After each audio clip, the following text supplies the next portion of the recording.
Hi everyone, எல்லாரும் எப்படி இருக்கீங்க? நீங்கள் இருக்கிறதும் வாடகை வீடா? உங்களுக்குமே கிச்சனில் ஷெல்ஃப் இல்லாமல் ரொம்ப சிரமத்தில் இருக்கீங்களா? கிச்சனில் அவசரமாக வேலை செய்யும் போது ஒரு பொருள் எடுக்கும் போது மற்ற பொருள் எல்லாமே கீழே விழுதா? இனிமேல் அந்த கவலையே வேண்டாம். இந்த ஒரு வீடியோ போதும் உங்களுடைய கிச்சனையும் ஸ்மார்ட் கிச்சனாக மாற்றுறதுக்கு. ஸோ இந்த வீடியோவை நீங்கள் மிஸ் பண்ணாமல் ஸ்கிப் பண்ணாமல் ஃபுல்லாக பாருங்கள். அப்போ என்னன்றது உங்களுக்கு கண்டிப்பாக தெரியும். நானுமே வாடகை வீட்டில் தான் இருக்கேன். எனக்கு கிச்சனில் ரொம்ப நாளாக தோணிகிட்டே இருந்தது, ஏதாச்சும் ஒரு ஷெல்ஃப் மாதிரி ரெடி பண்ணணும்னு சொல்லிட்டு. ஆனால் நம்ம எது பண்ணுறதா இருந்தாலும் ஹவுஸ் ஓனர்கிட்ட பர்மிஷன் வாங்காமல் செய்ய முடியாது இல்லையா? சரி, அவங்கக்கிட்ட பர்மிஷன் வாங்காத அளவுக்கு எது பண்ண முடியும்னு சொல்லிட்டு யோசிச்சுட்டே இருக்கும் போது எனக்கு இந்த ஆன்லைனில் என்னுடைய மனசுக்கு ஏற்ற மாதிரி கிடச்ச ஒரு ப்ராடக்ட் தான் இந்த ஷெல்ஃப் ஆர்கனைசர்.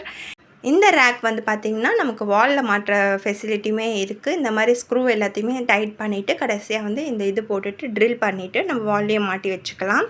அப்படி வாலில் மாட்ட முடியாது, வாலில் மாட்டுறதுக்கான ஸ்பேஸ் இல்லை, இல்லாட்டின்னா யாராச்சும் எதனா சொல்லுவாங்க அப்படின்ற கவலை இருந்துச்சுன்னா நீங்கள் அப்படியே டைரெக்டாக வச்சு கூட அதை யூஸ் பண்ணிக்கலாம்.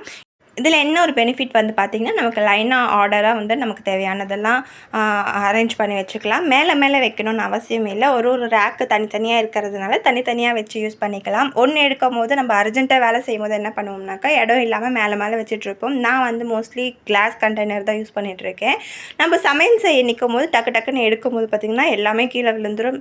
அந்த மாதிரி ப்ராப்ளம் இருக்காது. ஏன்னா தனித்தனி ரேக் அப்படி இருக்கிறதுனால நமக்கு எடுக்கிறதுக்குமே அந்த யூஸ் பண்ணுறதுக்கு ரொம்பவே சாட்டிஸ்ஃபைடாக இருக்குது. இது எனக்கு ரொம்பவே பிடிச்சி, அதாவது நம்ம மனசுக்கு ஏற்ற மாதிரி எதுனா ஒன்று கிடைக்குமான்னு சொல்லி ஏங்கிட்டு இருக்கும் போது நம்ம இது ஆஃப்லைன் ஷாப்பில் கூட நம்ம டைரெக்டாக போய் வாங்கிக்கலாம். பட் அதுக்கான எக்ஸ்பென்ஸ் கொஞ்சம் எக்ஸ்ட்ராவே இருந்தது. இது எல்லாமே ரெடி பண்ணி அந்த வுட்டு முதல் கொண்டு எல்லாமே பெயிண்ட் பண்ணி நமக்கு சூப்பராக பார்க்குறதுக்குமே நல்லா ரிச்சாகவும் கிடைக்குது. ஆனால் அதே சமயத்தில் நமக்கு பட்ஜெட் ஃப்ரெண்ட்லியாகவுமே கிடைக்குது. எல்லாமே நம்ம ஸ்க்ரூ போட்டு டைட் பண்ணாலே நமக்கு ஒரு சூப்பரான ஸ்டாண்டர்ட் ரெடி ஆகிடுது. இதை ஃபிக்ஸ் பண்ணுறதுக்கும் பார்த்திங்கன்னா யாருடைய ஹெல்ப்புமே நமக்கு தேவை கிடையாது. நம்மளே ஓனாகவே இதை ரெடி பண்ணிக்கலாம். அந்த ஒரு ப்ளஸ் பாயிண்ட்டுமே இதில் இருக்குது. ஸ்க்ரூ போட்டு டைட் பண்ணிட்டோம்னு சொன்னாக்கா சூப்பராக நமக்கு ஃபிக்ஸ் ஆகிடும். இதை வாலில் மாட்டுற மாதிரி இருந்துச்சுன்னா மட்டும் ட்ரில் பண்ணுறதுக்கு யாராச்சும் தேவைப்படுவாங்க, அவ்வளவுதான். மற்றபடி நமக்கு இந்த ரேக் ரெடி பண்ணுறதெல்லாம் பெரிய விஷயமே இல்லை, ஈஸியாக ரெடி பண்ணிடலாம். அந்த ஒரு ப்ளஸ் பாயிண்ட் இதில் இருக்குது. ஃபைனலி நம்மளோட ரேக்குமே எல்லாமே ஃபிக்ஸ் பண்ணதுக்கப்புறம் இந்த மாதிரி தான் இருக்கும். சூப்பராக ரெடி ஆகிடுச்சு பாருங்கள். இதோட மெஷர்மெண்ட் நான் காமிச்சிருக்கேன். இதோட ஹைட் பார்த்திங்கன்னா 7 இன்ச்சஸ் இருக்குது. அகலம் பார்த்திங்கன்னா 4 இன்ச்சஸ் இருக்குது. நீட்டு பார்த்திங்கன்னா லென்த்து நமக்கு 24 இன்ச்சஸ் இருக்குது. 24 இன்ச்சஸ்க்கு தேவையான பொருட்கள் எல்லாமே இதில் உள்ள அடங்கிடும். அதுமாதிரி ஹைட்டு பார்த்திங்கன்னா 7 இன்ச்சஸ்க்கு மேலே இருக்கிற கண்டெய்னர் எதுவுமே இதில் வைக்க முடியாது. வாலில் மாட்டும் போது மெஷர்மெண்ட் பண்ணி எடுத்துகிட்டு அப்புறமேட்டு நம்ம ஸ்க்ரூ பண்ணிக்கோங்க. அப்போ தான் கரெக்டாக இருக்கும். அதே மாதிரி நீங்கள் எந்த பொருள் ஆன்லைனில் வாங்குறதா இருந்தாலுமே எந்த இடத்துல வைக்க போகிறீங்கன்றதை மெஷர் பண்ணி பார்த்துக்கோங்க.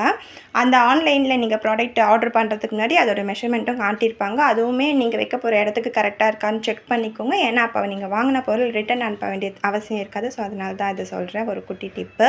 அதே மாதிரி நீங்கள் கிச்சனுக்கு யூஸ் பண்ணுற கண்டெய்னர்ஸ் எல்லாமே இந்த மாதிரி டிரான்ஸ்பரண்ட்டாக இருக்கிற மாதிரி சூஸ் பண்ணிக்கோங்க. அதனால் நமக்கு டைமுமே சேவ் ஆகும். எப்படின்னு பார்த்தீங்கன்னா, நமக்கு எடுக்கும் போது இந்த பொருள் தான் அப்படின்றது தெரிஞ்சிடும். இல்லாட்டினா நீங்கள் எடுக்கும் போது இந்த பொருள் தானான்னு சொல்லி டவுட்டில் எடுப்பீங்க. அப்புறமா அது இருக்காது, அப்புறம் மூடி வச்சு மறுபடியும் எடுக்கணும். மேலே வைக்கிறதுனால நமக்கு எல்லாமே கீழே அந்த டென்ஷன்லாம் இனிமேல் இந்த ரேக் வாங்கினதுக்கப்புறம் கண்டிப்பாக இருக்காது. நான் உங்களுக்கு அதுதான் ரெஃபர் பண்ணுறேன். அதே மாதிரி இந்த கண்டெய்னர்ஸ் எல்லாமே நல்ல ஆஃபர் போடும்போது பார்த்து வாங்கிட்டிங்கன்னு சொன்னாக்கா பார்க்குறதுக்கும் நல்லா ரிச் லுக்கில் கொடுக்கும். நான் பர்ச்சேஸ் பண்ண கிச்சன் ஐட்டம்ஸ் எல்லாமே தனி வீடியோவாக கொடுத்துருக்கேன். அதுவுமே லிங்க் கொடுக்குறேன், செக் பண்ணி பார்த்துக்கோங்க. ஃபைனலாக நம்மளோட கிச்சன் எப்படி இருக்குன்றதை அவுட்லுக் கண்டிப்பாக மறக்காமல் கமெண்ட் பண்ணுங்கள்.